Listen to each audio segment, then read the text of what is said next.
যারা বৈশাখ মাসে লটারি ক্রয় করবেন তারা বেশ কিছু নিয়ম মেনে চলুন। অনেকেই দীর্ঘদিন ধরে লটারি ক্রয় করছেন।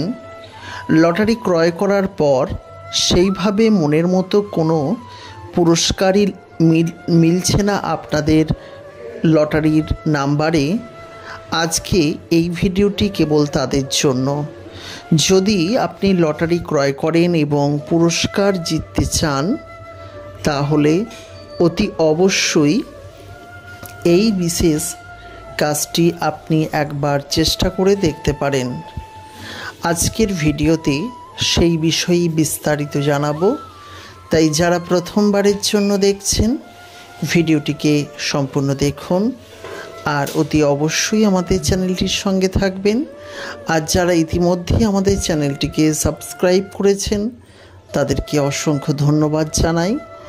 প্রিয় বন্ধুরা, লটারিতে পুরস্কার লাগার জন্য অবশ্যই ভাগ্য দেবতার সাথ হওয়া একান্তই আবশ্যক।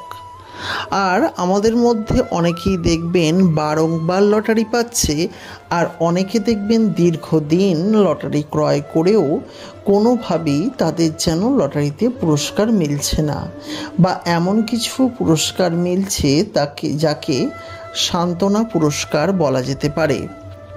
অর্থাৎ সেইভাবে কোনো পুরস্কারই মিলছে না আপনাদের জীবনে।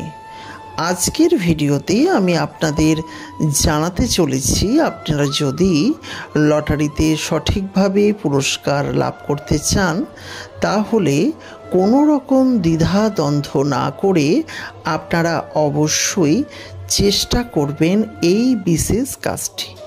হ্যাঁ, আপনাকে যেটি চেষ্টা করতে হবে সেটি হলো, বৈশাখ মাসে আপনি যে দিনেই লটারি ক্রয় করতে চান না কেন, আপনি চেষ্টা করবেন আপনার সঙ্গে যেন এক টুকরো হলুদ থাকে।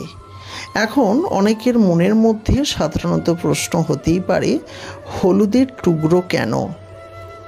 আপনারা অনেকেই জানেন যে হলুদ পোগরাজ পাথর বৃহস্পতির ধারক। লটারিতে পুরস্কার মানেই আপনি জীবনে আর্থিক উন্নতি করবেন, আর আর্থিক উন্নতি করতে গেলে অবশ্যই বৃহস্পতি গ্রহের পজিটিভ ক্ষমতা আপনার জীবনে থাকা উচিত। আর সেই কারণেই যদি আপনি এক টুকরো হলুদ সকল সময় আপনার সঙ্গে রাখতে পারেন, সেক্ষেত্রে কিন্তু অবশ্যই পজিটিভ শক্তি পেতে পারেন। তা যারা ইয়েলো পোগরাজ আপনার ডান হাতের তর্জনীতে পড়ে আছেন, সেক্ষেত্রে কোনো সমস্যা নেই, তাদের রাখতে হবে না, তারা লটারি ক্রয় করতেই পারেন, তবে পাথরটি যেন সঠিক হতে হবে। আর যারা পড়ে নেই তারা একটি হলুদের গাঁট অবশ্যই ধারণ করবেন। ধারণ করার নিয়মটি বলে দিই, এখনও কয়েকদিন বাকি আছে, বৈশাখ মাসের আগেই আপনারা ধারণ করুন। বৃহস্পতিবার মা লক্ষ্মীর চরণে অবশ্যই হলুদের গাঁটটি দেবেন, হলুদ ফুল দেবেন, হলুদ মিষ্টি দেবেন এবং মা লক্ষ্মীর পূজা অর্চনা করবেন।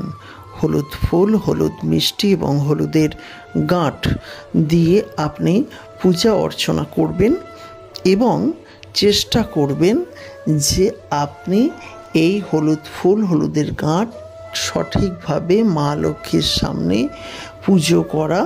আর যারা পারবেন আপনারা ভগবান বিষ্ণুদেবের ওং নমো ভগবতে বাসুদেবায়, ওং নমো ভগবতে বাসুদেবায়, ওং নমো ভগবতে বাসুদেবায়, এই মন্ত্রটি 3 বার উচ্চারণ করবেন এবং তারপর আপনি অবশ্যই চেষ্টা করবেন হলুদের গাঁট থেকে আপনি সঠিকভাবে এই কাজটি করতে।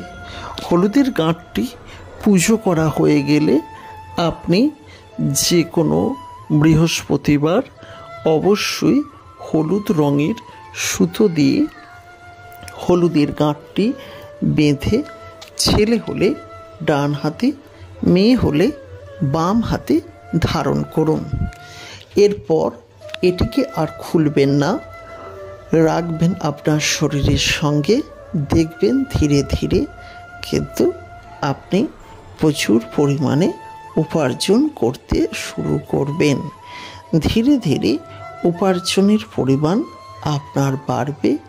বহু সমস্যা থেকে আপনি সহজেই সমাধান পেয়ে যাবেন এবং অবশ্যই বলবো যে আপনাদের বহু সমস্যা থেকে আপনি এড়িয়ে চলতে পারবেন।